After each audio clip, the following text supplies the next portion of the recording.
Hello student, मैं पंकज पाल फिर से 12th की फिजिक्स क्लास में आपका स्वागत है। स्टूडेंट, लास्ट टर्म पर हम लोग इंटरफेरेंस को स्टडी कर रहे थे और इंटरफेरेंस के दो टॉपिक्स हो चुके थे, मतलब दो लेक्चर्स हो चुके थे। आज ये थर्ड लेक्चर है। स्टूडेंट, आज हम लोग इस लेक्चर में स्टडी करेंगे कोहेरेंट सोर्स। कोहेरेंट सोर्स मतलब कला संबद्ध स्रोत के बारे में। किसके बारे में? कला संबद्ध स्रोत के बारे में। तो कला संबद्ध स्रोत क्या होते हैं? देखिए, ऐसे दो लाइट सोर्स जिनके बीच का जो फेज डिफरेंस है वो ऑलवेज भी कांस्टेंट रहता है। ऐसे दो लाइट सोर्स जिनके बीच का जो फेज डिफरेंस है वो कांस्टेंट रहता है, उसे हम लोग क्या कहते हैं बेटा? कोहेरेंट सोर्स कहते हैं। मान लीजिए एक सोर्स ये लाइट का, एक सोर्स ये, अगर इनके बीच का जो फेज डिफरेंस है वो सेम रहता है, इनके बीच का जो फेज डिफरेंस है, यहां से मूव करते हुए एंगल सेम रहेगा, तो फेज डिफरेंस दोनों के बीच का सेम रहता है, उसे हम लोग क्या कहेंगे? कोहेरेंट सोर्स कहेंगे।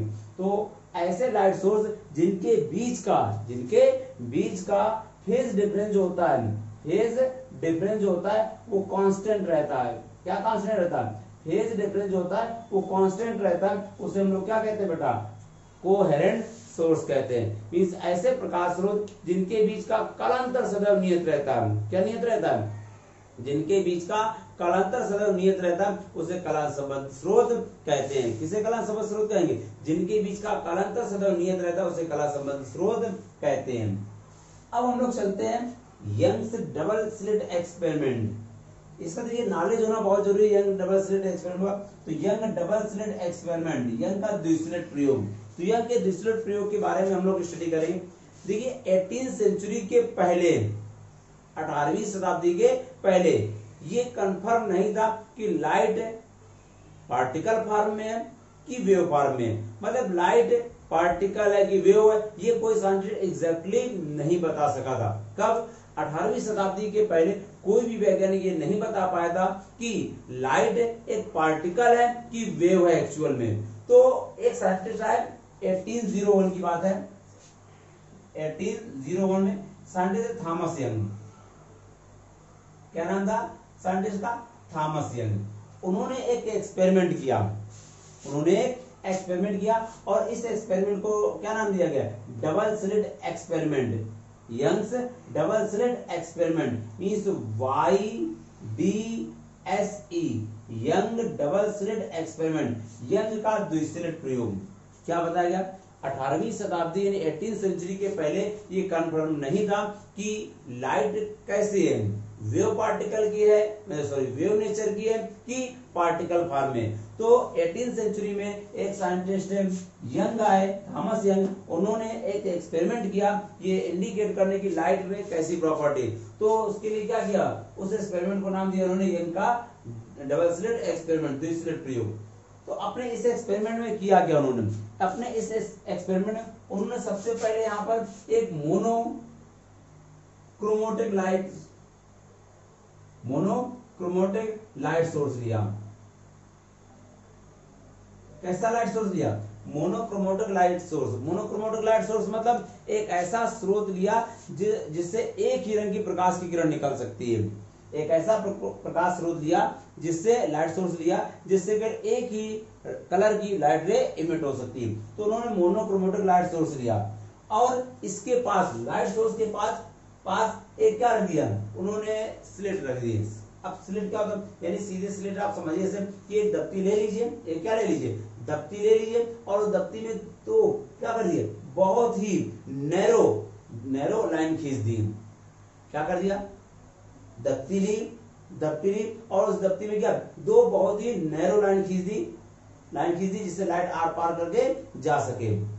कैसे स्लिट का कंस्ट्रक्शन होगा? दप्ती ली, उसमें दो बहुत ही पतली लाइंस खींच दी जिससे लाइट आर पार जा सके। और उसका ये स्लिट S1 मान लीजिए, ये स्लिट S2 मान लिया। लाइट यहां से आ रही है और इसके कुछ दूर एक स्क्रीन रख दी उन्होंने। क्या रख दी? स्क्रीन रख दी। और उन्होंने देखा कि जब भाई अगर लाइट रे, भाई पढ़ा आप लोगों ने कि लाइट क्या है? Always be travelling in straight line path. Light के बारे में पढ़ा कि लाइट रे always travel in straight line पर। तो अगर समझिए, इमेजिन करिएगा, यहाँ पर एक आपने जो स्लिट ली थी, तो लाइट अगर स्ट्रेट लाइन पाथ में मूव करती है तो स्लिट से जो लाइट रे स्लिट से लाइट रे निकली है, स्क्रीन रखी है, स्क्रीन रखी, तो स्क्रीन में स्लिट के सामने ही लाइट पड़ना चाहिए। फिर समझिए क्या समझा, स्लिट ली उन्होंने, यहाँ पर दो स्लिट है ये ऐसे वर्टिकल, पीछे स्क्रीन रखी, स्क्रीन मतलब पर्दा रखा हुआ, तो यहाँ से सोर्स है, ये सोर्स है, सोर्स से जब लाइट रे चली स्लिट से पास हुई, तो अगर लाइट रे हमेशा स्ट्रेट लाइन में ट्रेवल करती है, लाइट रे ऑलवेज भी ट्रेवल इन स्ट्रेट लाइन पर, तो अगर इस स्ट्रेट लाइन में मूव करती है तो लाइट यहाँ से स्लिट से निकली है, तो यहाँ पर स्क्रीन में केवल यहीं पर क्या होना चाहिए, इनकी जो लाइट है उनकी ब्राइटनेस यहीं पर आनी चाहिए, अगल बगल क्या डार्क होना चाहिए, किसमें, स्क्रीन में, जहां से सोर्स, ये जो स्लिट थी, ये जो स्लिट थी, स्लिट से लाइट जो निकली उस सोर्स सॉरी स्क्रीन के इस पॉइंट पर, इससे निकली इस पॉइंट पर, इसी पॉइंट पर क्या होता है, चमक यानी ब्राइटनेस प्रोड्यूस करनी चाहिए, बाकी इधर क्या होना चाहिए, अंधेरा होना चाहिए, डार्क होना चाहिए। लेकिन जब उन्होंने ऐसा एक्सपेरिमेंट प्रिपेयर किया, यहाँ से लाइट निकली और इस स्लिट पर आई और इससे जब पास होकर दूसरे स्क्रीन पर गई, ये आपका क्या, ये स्क्रीन है बेटा, स्क्रीन यानी पर्दा है, और जब पर्दे पर उन्होंने देखा तो ये देखा उन्होंने कि जहां से लाइट निकल कर गई है उसके बीच में, लाइट जहां से निकल कर गई उसके बीच में भी क्या होती, चमक उत्पन्न होती है। किन्होंने देखा, यंग ने देखा कि जहां से लाइट स्लिट से लाइट निकल गई तो सीधे यहां तो चमक होगी, उसके बीच में भी कहीं कहीं क्या है, चमक प्रोड्यूस होती है। यहां पर देखो चमक यानी डार्क, यहाँ किनारे देखिए जहां चमक उसके बगल में डार्क, फिर ब्राइट, फिर क्या डार्क, क्या आपको होता है, फिर सुनिए। सबसे पहले उन्होंने कहा monochromatic light source, monochromatic light source मतलब जिससे एक ही कलर की लाइट निकल सके। उसके बाद यहाँ पर एक स्लिट ली, स्लिट क्या होता है, दफ्ती लेकर उसमें दो बहुत ही नैरो होल कर दिए जिससे लाइट पास हो सके, ये स्लिट होती है बेटा। इसके बाद उसके पीछे स्लिट के पीछे एक स्क्रीन रख दी, क्या रख दी, स्क्रीन रख दी।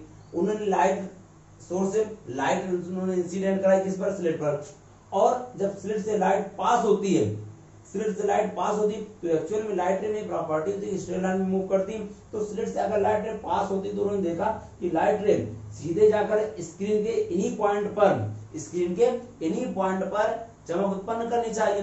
लेकिन उन्होंने देखा कि इन पॉइंट के अलावा बीच में भी चमक प्रोड्यूस हो रही है। इन पॉइंट, जो दो पॉइंट है बेटा, इन दो पॉइंट स्लिट से लाइट रे निकली तो स्क्रीन में देखा कि जहां जो स्लिट है, स्लिट के सामने तो चमक उत्पन्न हो रही, साथ साथ बीच में भी जहां से लाइट नहीं निकल पाई है, स्लिट के बीच से लाइट नहीं निकल पाई, वहां भी क्या कुछ चमक प्रोड्यूस होती है। तो जो चमक प्रोड्यूस होती है बीच में कहीं चमक, मतलब बीच में कहीं देखिए चमक प्रोड्यूस हुई, उसके बगल में डार्क, फिर चमक, फिर डार्क, ठीक है, यानी ब्राइट डार्क, ये सीधा से अपडेट होता रहता है। तो यहाँ पर ये जो आप जहां पर डार्क होता है ये डार्क फ्रिंजेस कहलाती हैं, और जहां पर ब्राइट होता है वो उसको क्या कहते हैं हम लोग, ब्राइट फ्रिंजेस कहते हैं। फ्रिंजेस क्या होते हैं, जो स्ट्रिप्स ऑप्टेन होती है लाइट की जो स्ट्रिप्स ऑप्टेन होती है उन्हीं को क्या कहते हैं हम लोग, फ्रिंज कहते हैं। ये इनका एक्सपेरिमेंट था, क्या एक्सपेरिमेंट था, जो आपको यंग डबल स्लिट एक्सपेरिमेंट कहलाता। क्या एक्सपेरिमेंट किया, लाइट सोर्स लिया, मोनोक्रोमेटिक लिया, स्लिट ली, स्लिट में दो स्लिट मतलब नैरो स्लिट होती है, उसके पीछे स्क्रीन रखी, लाइट निकली, तो उन्होंने देखा कि जहां पर स्लिट के सामने फ्रिंज प्राप्त हो रही, फ्रिंज का मतलब आप लोग कह सकते हैं कि जो वहां पर लाइट आ रही है, क्या रही लाइट है, तो जो सामने तो लाइट आ रही है, उसके साथ साथ बीच में भी कई जगह लाइट प्रोड्यूस हो रही थी, और लाइट फिर डार्क हुआ, फिर लाइट फिर डार्क हुआ। तो जब इस एक्सपेरिमेंट उन्होंने देखा तो उन्होंने बताया, फ्रिंजेस की डिफरेंस क्या बताई कि इंटरफ्रेंस के बाद लाइट दोनों सोर्स से निकली है, ये जो स्लिट थी इससे निकली है, और दोनों क्या करें, रास्ते पे इंटरफ्रेंस करें, और जाके स्क्रीन पर कहीं डार्क है, कहीं पर क्या है ब्राइट है, मतलब कहीं चमक उत्पन्न कर रही, कहीं अंधेरा बिल्कुल रखा है, ठीक है। इन यहाँ से जो लाइट है इससे उससे निकली है, तो कहीं चमक है कहीं अंधेरा, तो जहां पर चमक है ल्यूमिनेंस मतलब कर सकते हैं, क्या कह सकते हैं, ल्यूमिनेंस है तो मैक्सिमम इंटेंसिटी होगी, वहां पर क्या होगी, मैक्सिमम इंटेंसिटी होगी, और उस पॉइंट पर क्या ब्राइट फ्रिंजेस ऑब्टेन होगी, और जहां पर मिनिमम इंटेंसिटी है वहां पर क्या है, डार्क फ्रिंजेस प्राप्त होंगी।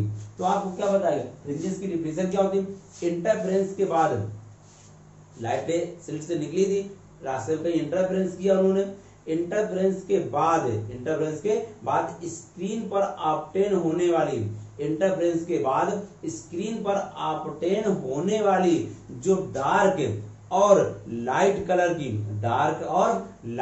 की स्ट्रिप्स होती है, उनको हम लोग क्या कहते हैं, फ्रिंज कहते हैं। किन्हें फ्रिंज कहते हैं, इंटरफेरेंस के प्रोसेस के बाद किसी स्क्रीन पर जो लाइट और डार्क कलर की स्ट्रिप्स आती हैं, उन स्ट्रिप्स को हम लोग क्या कहते हैं, फ्रिंज कहते हैं। किसके बाद, इंटरफेरेंस के बाद स्क्रीन पर जो लाइट और डार्क कलर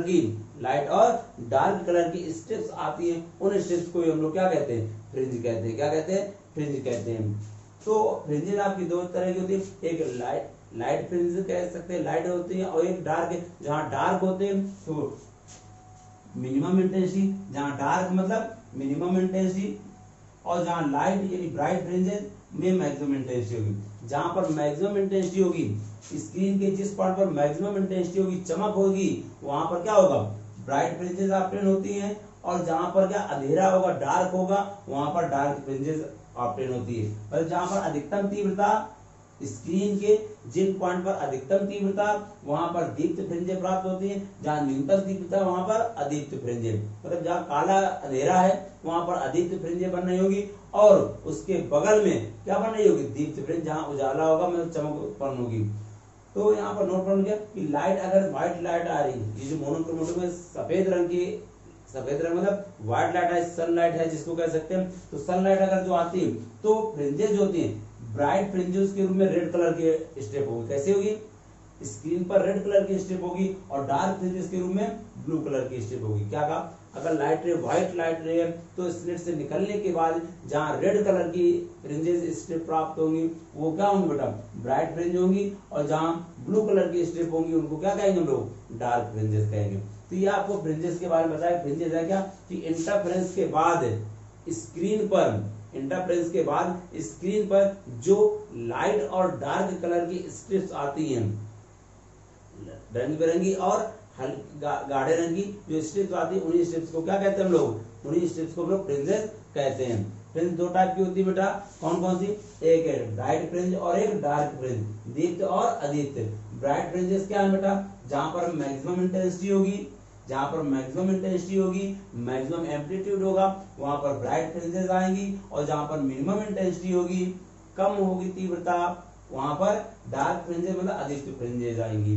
ठीक, एक बार अगर कोई शेप पूछ ले तो फ्रिंजेस का शेप कैसा होता है, तो फ्रिंजेस का शेप जो होता है वो हाइपरबोलिक होता है। कैसा होता है, हाइपरबोलिक होता है, मतलब अति परवलयाकार होता है। कैसा होता है, अति परवलयाकार होता है। कैसा होता है, अति परवलयाकार होता है। फ्रिंज की आकृति कैसी होती है, अति परवलय के आकार की होती है। तो ये आपको कला संबंध स्रोत बताया गया, ऐसे प्रकाश स्रोत जिनके बीच का कालांतर सदैव नियत रहता है, मतलब फेज डिफरेंस जो होता है वो कांस्टेंट रहता है। फेज डिफरेंस कांस्टेंट रहता है। ये ऐसा संभव कब है, जब लाइट सोर्स से निकलने वाली जो लाइट रे निकल रही है वो उनकी फ्रिक्वेंसी बराबर हो, तब सेम आपकी फ्रिक्वेंसी हो तो कोहेरेंट सोर्स ऑब्टेन होगा। इसके बाद डबल स्लिट एक्सपेरिमेंट में उन्होंने क्या किया, एक लाइट सोर्स लिया, एक स्लिट ली, दो यहाँ पर बनाई, उसके पीछे स्क्रीन में उन्होंने देखा कि लाइट रे निकलती है, तो सामने स्लिट के सामने लाइट रे जो है वो ल्यूमिनेंस तो होती है, चमक उत्पन्न होती है, तो उसके अगल बगल क्या होता है, डार्क फिर चमक, डार्क और फिर चमक। तो ये जो उन्होंने बताया कि फ्रिंजेस ऑब्टेन हो रही, क्या ऑब्टेन हो रही, फ्रिंजेस। तो इस प्रकार ये टॉपिक था, आपको इसको आप रिवाइज कर लीजिए, और अगला टॉपिक नेक्स्ट है।